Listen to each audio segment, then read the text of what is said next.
Selamat datang di Investor Level C. Kami coba sharing aspek fundamental agar teman-teman bisa tetap tidur tenang meskipun banyak badai di bursa. Tonton sampai habis ya. Semangat ya teman-teman Investor Level C, investor yang fokus pada karakter pemegang saham pengendali. Ada kabar baik apa hari ini? Teman-teman, pasar modal memang merupakan tempat yang lebih fleksibel untuk meleverage perusahaan. Karena sejak krisis perbankan, kondisi perbankan di Indonesia semakin prudent.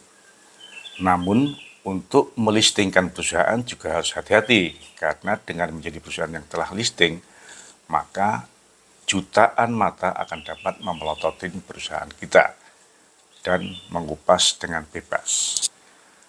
Oleh sebab itu, sebaiknya ekstra hati-hati juga untuk para tokoh, baik tokoh politik, public figure, apalagi tokoh agama, apabila akan menjadi ikon suatu emiten. Nah teman-teman, kalau sebelumnya saya pernah sharing tentang saham anak presiden dan anak para mantan, serta para artis yang menjadi komisaris sebagai penjaga saham retail di perusahaan publik, maka kali ini saya akan sharing tentang emiten yang baru listing dan mempunyai komisaris seorang kiai, tokoh agama, Kiai Haji Abdullah Gimnastiar atau A.A.Gim. Ini menarik karena dalam jangka waktu yang sangat singkat terjadi gejolak yang luar biasa. Emiten dengan kode ZATA atau PT Bersama Zata Jaya. ZATA listing tanggal 10 November 2022. Pernyataan efektif diterima oleh OJK tanggal 30 Oktober 2022. Dengan demikian, masa lock-up sampai dengan akhir Juni 2023. A.A.Gim menjadi komisaris independen yang mewakili lebih dari 9.000 pemegang saham retail.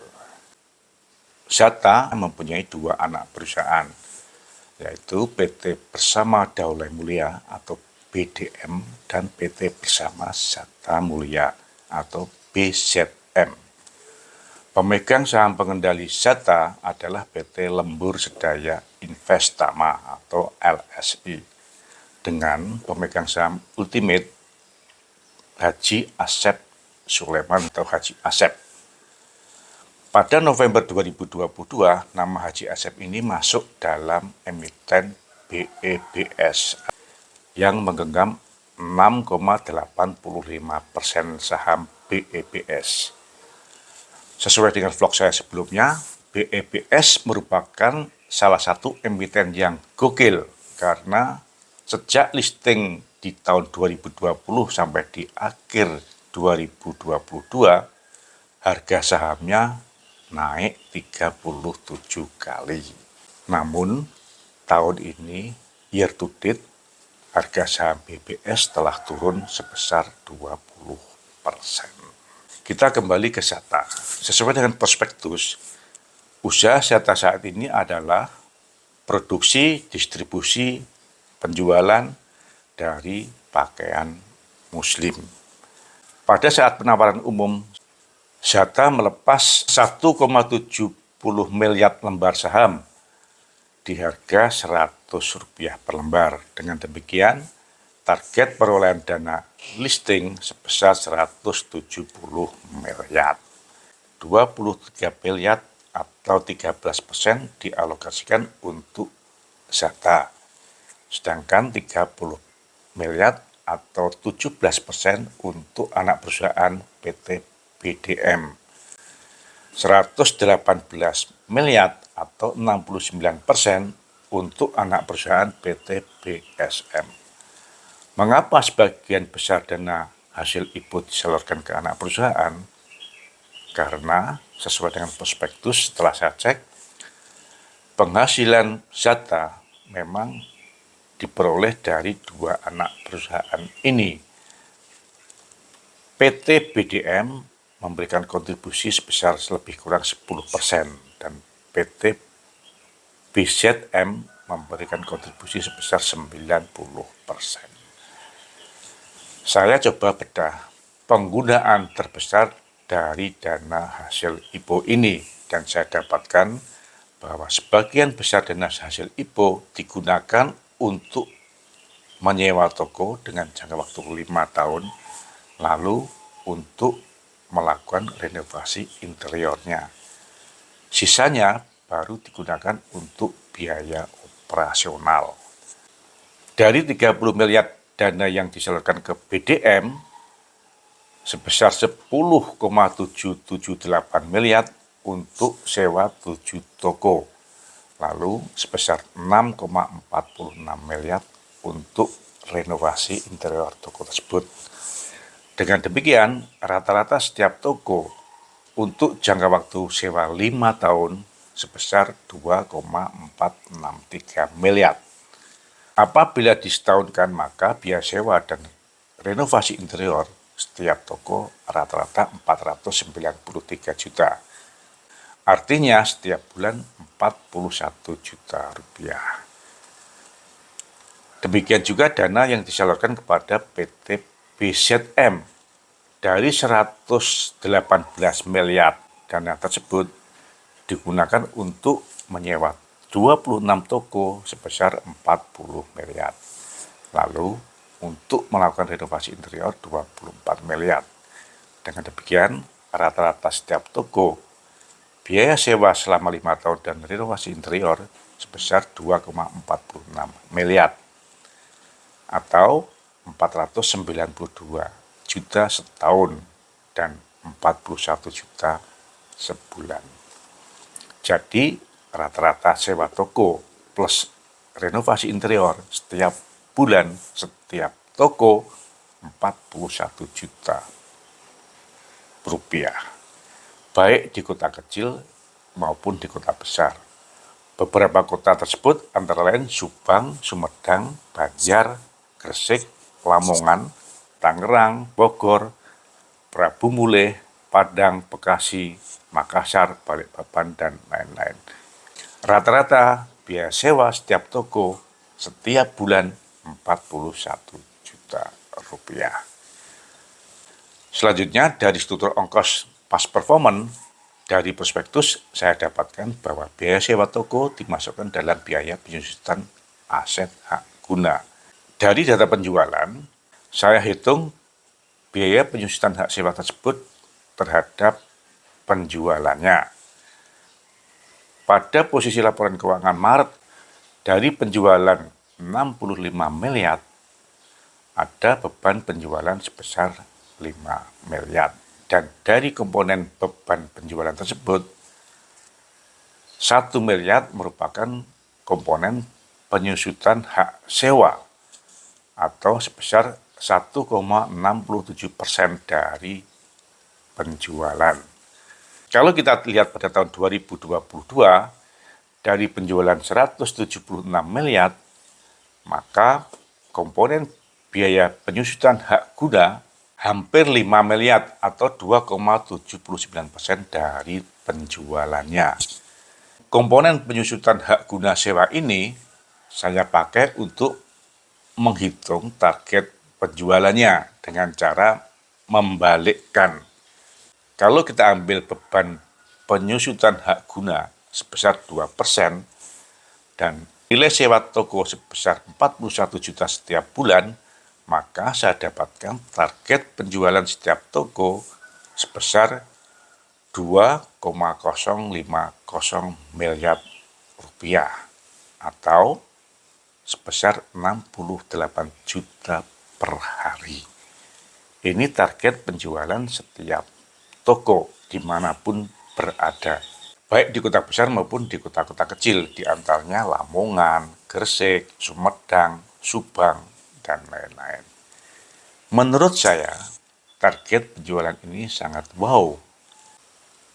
Apakah mungkin bisa tercapai? Ini sekilas dari isi prospektusnya. Bagaimana dengan harga sahamnya?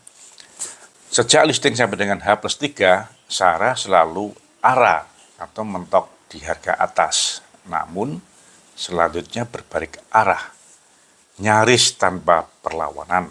Yang menjadi masalah, sejak tanggal 12 Januari 2023, pemegang saham pengendali mulai melakukan pelepasan saham. Total sampai dengan tanggal 19 Januari sudah melepas 910 juta lembar saham atau hampir 88 miliar rupiah. Sehingga hal ini bertentangan dengan Peraturan OJK nomor 25 garis miring OJK 04 tahun 2017 tentang pembatasan atas saham yang diterbitkan sebelum penawaran umum. Karena dalam POJK tersebut, saham-saham yang diterbitkan sampai dengan 6 bulan sebelum penawaran umum harus dilakukan locking selama 8 bulan. Dan sesuai dengan prospektus, pemegang saham pengendali memperoleh saham tersebut di bulan Juli 2022. Sedangkan pernyataan efektif SATA diterima oleh OJK di akhir Oktober 2022. Bahkan dalam prospektusnya, PSP menyatakan kesanggupan untuk melakukan masa lockup selama 1 tahun.